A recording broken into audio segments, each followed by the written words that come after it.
সুপ্রিয় শিক্ষার্থীবৃন্দ, আশা করি সকলে ভালো আছো। আজ আমি তোমাদেরকে নবম দশম শ্রেণীর পদার্থবিজ্ঞানের তৃতীয় অধ্যায় থেকে গতির সমীকরণ নিয়ে আলোচনা করব। আশা করি তোমরা আমার সাথে থাকবে এবং বিষয়গুলি ভালোভাবে বুঝতে চেষ্টা করবে। তাহলে চলো শুরু করা যাক।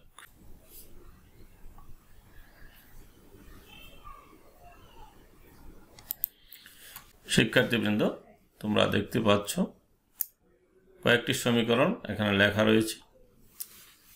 p = u plus at, s = ut plus half at square, b square = u square plus 2s, s = u plus b by 2 into t।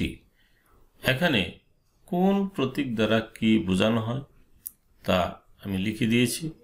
u হলো আদি বেগ, b হলো শেষ বেগ, a হলো ত্বরণ, s হলো সরণ, t হলো সময়। এই রাশিগুলির সাথে তোমরা অবশ্যই পরিচিত। এখন এই সমীকরণগুলিকে বলা হয় গতির সমীকরণ। লক্ষ্য করো,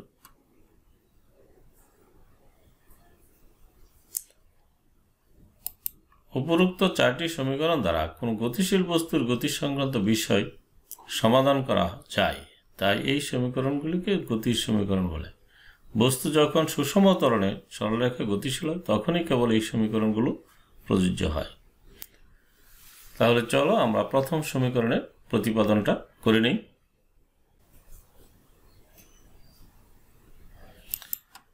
এখানে প্রথম সমীকরণটি হচ্ছে b = u plus at, সমীকরণ প্রতিপাদন। এখানে b হচ্ছে শেষ বেগ, u হলো আদি বেগ, a হলো ত্বরণ, t হলো সময়। তাহলে চলো আমরা একটি চিত্র অঙ্কন করে নিই।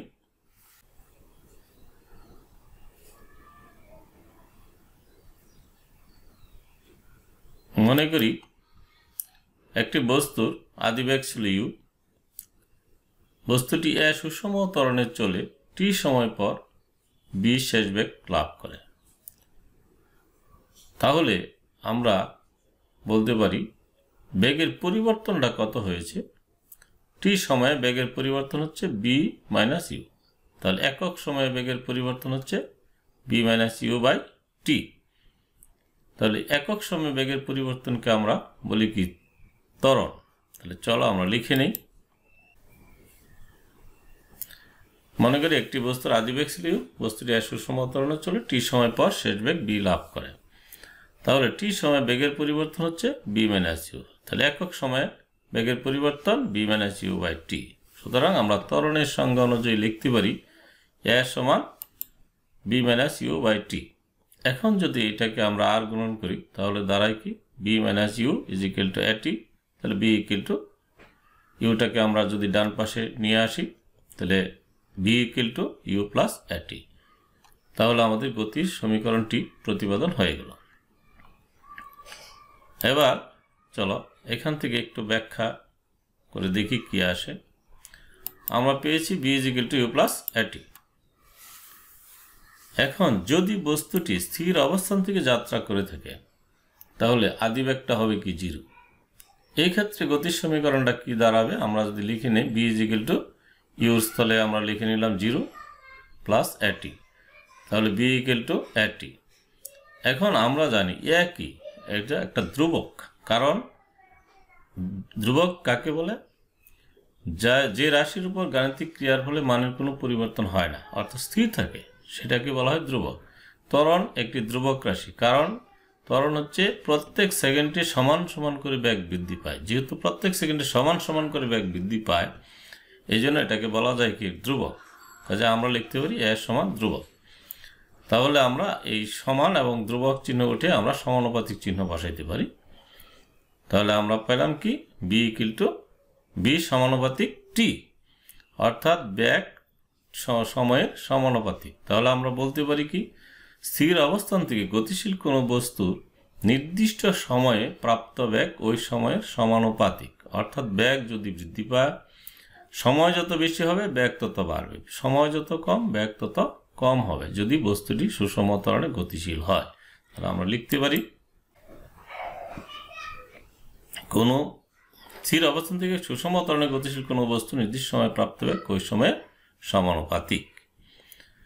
শিক্ষার্থীবৃন্দ, এই সূত্রটি প্রয়োগ করে একটি গাণিতিক সমস্যার সমাধান করি। এখানে লক্ষ্য করো 15 মিটার পার সেকেন্ড বেগে চলন্ত একটি গাড়িতে ব্রেক করে 3 সেকেন্ডে থামানো হলো। গাড়িটির ত্বরণ কত? তাহলে এখানে আমাদের কি কি দেওয়া আছে প্রথমে খুঁজে নিই। আদি বেগ হলো 15 মিটার পার সেকেন্ড। যেহেতু ব্রেক করে থামানো হয়েছে, সুতরাং শেষ বেগ হবে b = 0, এবং এইটুকু থামাতে তার সময় লেগেছে কত? 3 সেকেন্ড। তাহলে আমরা তথ্যগুলি লিখে নিই। এখানে আদি বেগ u = 15 মিটার পার সেকেন্ড, শেষ বেগ b = 0, সময় t = 3 সেকেন্ড, ত্বরণ কত? তাহলে আমরা জানি ত্বরণ সমান কি?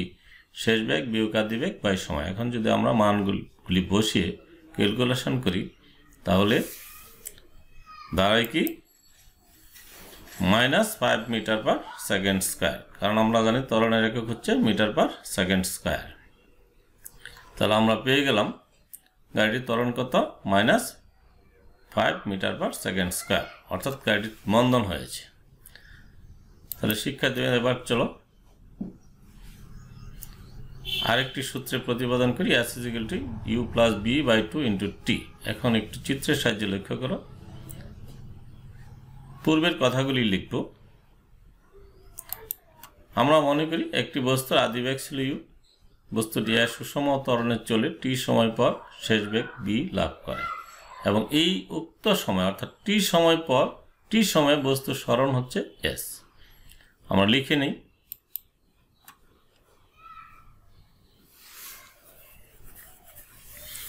মনে করি একটি বস্তুর আদি বেগ ছিল u, বস্তুটি সুষম ত্বরণে চলে t সময় পর b শেষ বেগ লাভ করে, উক্ত সময় বস্তুর সরণ হয় s।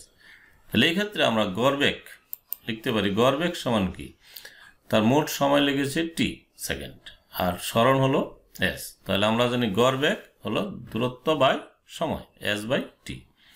আবার আমাদের আরেকটি পদ্ধতি আছে গড় বেগ নির্ণয় করা। যেহেতু আদি বেগ দেওয়া আছে u, শেষ বেগ দেওয়া আছে b, এবং তাহলে আমাদের গড় বেগটা হচ্ছে u + b/2। তাহলে আমরা লিখে নিলাম গড় বেগ u + b/2। যেহেতু s/t গড় বেগ, আবার u + b/2 এটাও গড় বেগ, কাজে আমরা লিখতে পারি এই দুইটা সমান। তাহলে আমরা সমান করে ক্যালকুলেশন করি।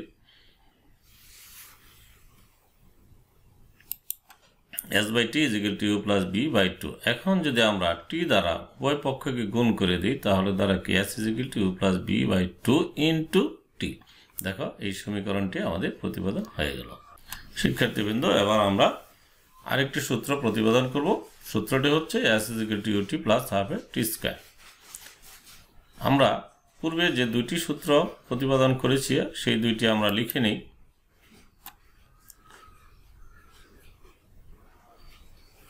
আমরা প্রতিপাদন করেছি s = u + b/2 × t, এটাকে আমরা 1 নম্বর দ্বারা চিহ্নিত করলাম। আরেকটা সূত্র প্রতিপাদন করেছি যা হলো b = u + at, যাকে আমরা 2 নম্বর সমীকরণ দ্বারা চিহ্নিত করলাম। এখন আমাদের যে সূত্রটি প্রতিপাদন করতে হবে একটু লক্ষ্য করলে দেখো এখানে কিন্তু কোনো b নেই, অর্থাৎ শেষ বেগের নাই। কাজে আমরা এই দুইটি থেকে শেষ বেগটি উঠিয়ে দিই। এখানে 2 নং সমীকরণ থেকে যদি আমরা b = u + at 1 নং সমীকরণে বসে দিয়ে আমরা ক্যালকুলেশন করি তাহলে এই সূত্রটি পেয়ে যাব। চলো আমরা কাজটা করে ফেলি। 1 নং থেকে b = u + at বসিয়ে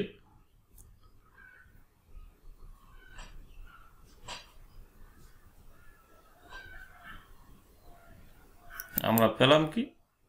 এখানে লক্ষ্য করে s = u + b, b এর পরিবর্তে আমরা লিখে নিলাম u + at, u + at। এখন আমরা একটু দেখে দিচ্ছি। দেখো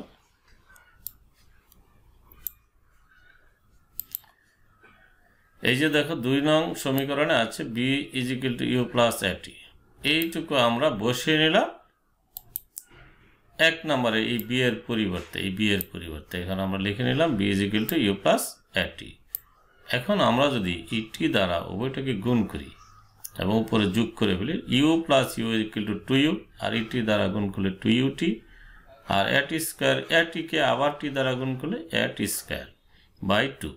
এখন এই 2 দ্বারা যদি আমরা পৃথক পৃথক করি, দেখো এই 2 ইউটিকে আমরা 2 দ্বারা ভাগ করলাম, আবার টি স্কোয়ারকে আমরা 2 দ্বারা ভাগ করলাম, তাহলে দাঁড়াবে কি এই 2 আর এই 2 কাটা যাবে,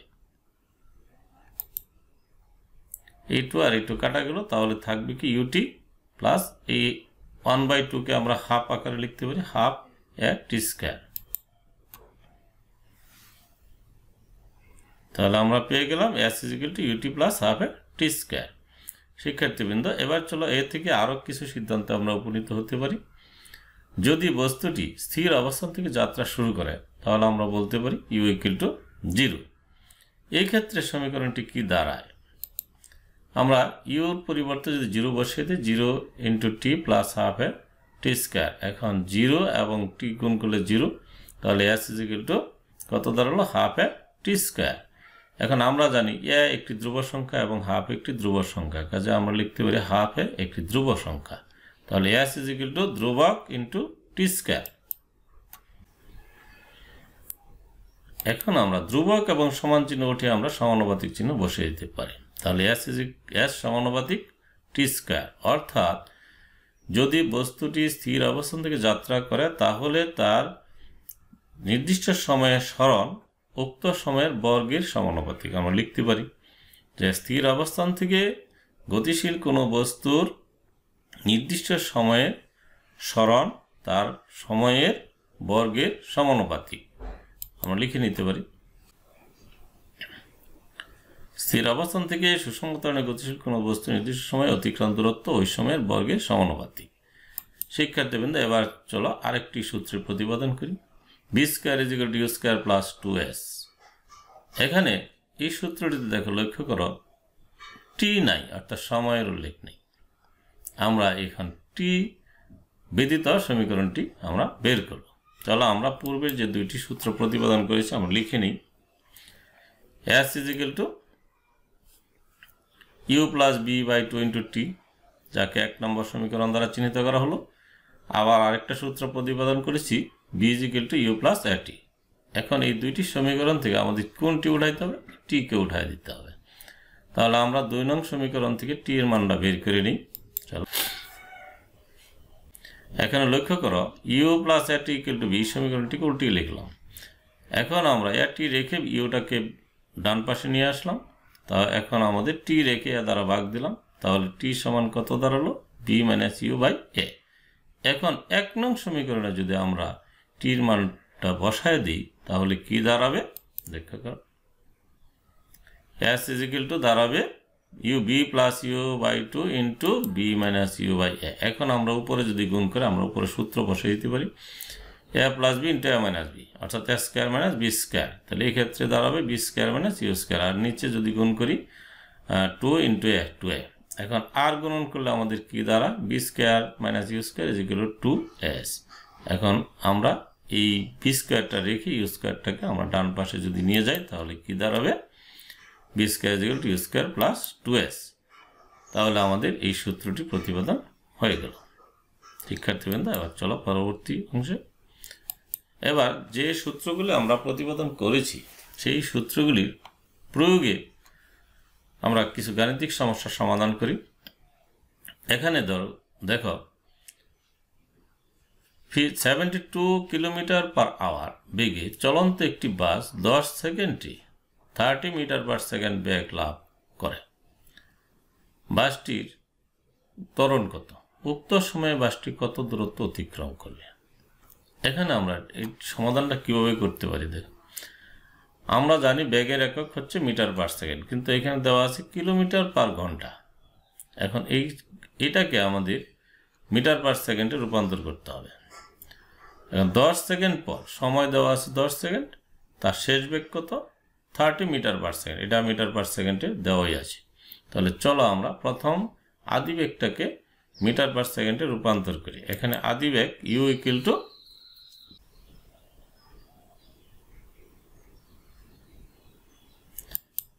সলিউশন দেওয়া আছে, আদি বেগ u = 72 কিলোমিটার/আওয়ার। এখন আমরা কিলোমিটারকে মিটারে রূপান্তর করলে আমরা জানি 1000 মিটারে 1 কিলোমিটার, আমরা 1000 দ্বারা গুণ করলাম। আর 1 ঘন্টা, 1 ঘন্টাকে আমরা সেকেন্ডে রূপান্তর করতে হবে। আমরা জানি 60 মিনিট 1 ঘন্টা, আবার 60 সেকেন্ডে 1 মিনিট, তাহলে 60 গুণ 60 কত? 3600। তাহলে আমাদের কাটাকাটি করলে দাঁড়ায় কি 20 মিটার পার সেকেন্ড।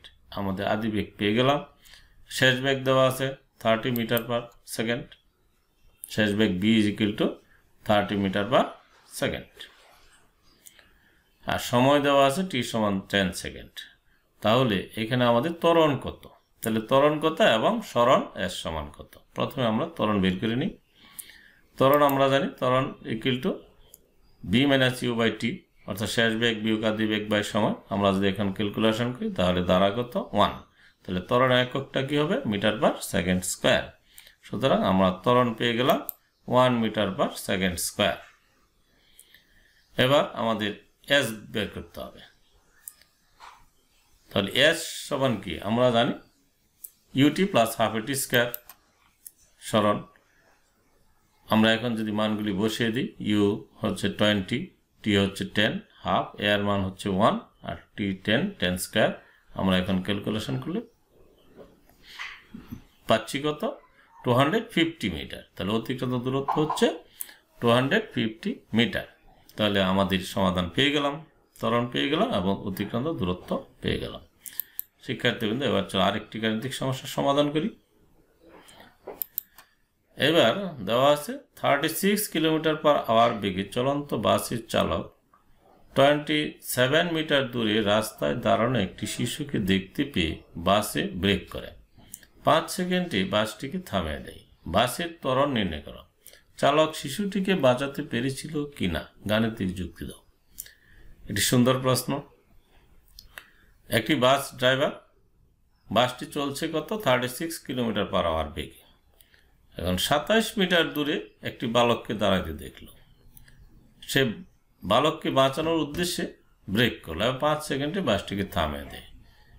এখন চাওয়া হয়েছে বাসের ত্বরণ কত এবং চালক শিশুটিকে বাঁচাতে পেরেছিল কিনা তা আমাদের বের করতে হবে। কখন বাঁচবে? যদি বাসটি 27 মিটারের আগেই থেমে যায় তাহলে বাসটি শিশুটিকে আঘাত করবে না। এখন দেখি তার 27 মিটারের পূর্বেই কি থেমেছিল কিনা। এখানে কি কি তথ্য দেওয়া আছে আমরা বের করে নিই। আদি বেগ দেওয়া আছে 36 কিলোমিটার পার আওয়ার। এখন আমরা এটাকে মিটার পার সেকেন্ডে রূপান্তর করি। আর সরণ দেওয়া আছে 27 মিটার, দেখি কত মিটার যায়। আর সময় দেওয়া আছে 5 সেকেন্ড। এখন ত্বরণ বের করে নিই। চলো আমরা তথ্যগুলি লিখে নিই।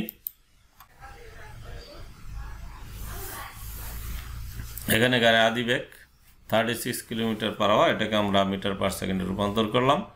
কিলোমিটারকে 1000 দ্বারা গুণ আর ঘন্টাকে 3600 দ্বারা গুণ করলাম।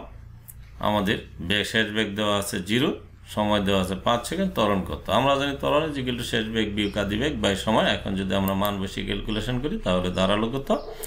-2 মিটার পার সেকেন্ড স্কয়ার। আমরা ত্বরণ পেয়ে গেলাম। এখন বাসটি সে কতটুকু যাবে, 5 সেকেন্ডে সে কতটুকু যায় আমরা বের করে নিই।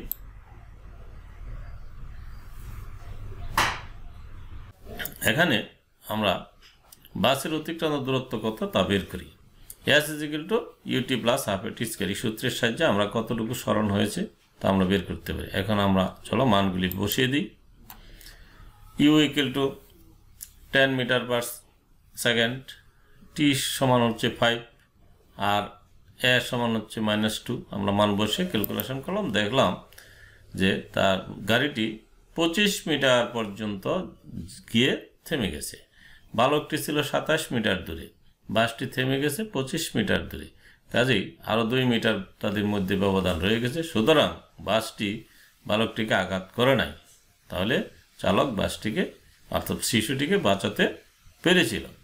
এখানে দেখো, যেহেতু শিশুটি 27 মিটার দূরে ছিল কিন্তু চালক 25 মিটার দূরে অতিক্রম করার পরই বাসটি থামাতে সক্ষম হয়। সুতরাং আমরা বলতে পারি চালক শিশুটিকে বাঁচাতে পেরেছিল। প্রিয় শিক্ষার্থীবৃন্দ, আমি এই পর্যন্ত 4টি গতি সমীকরণ প্রতিপাদন করা দেখিয়েছি এবং তা থেকে আংশিক ব্যাখ্যা করতে শিখিয়েছি। আশা করি তোমরা বুঝতে পেরেছ।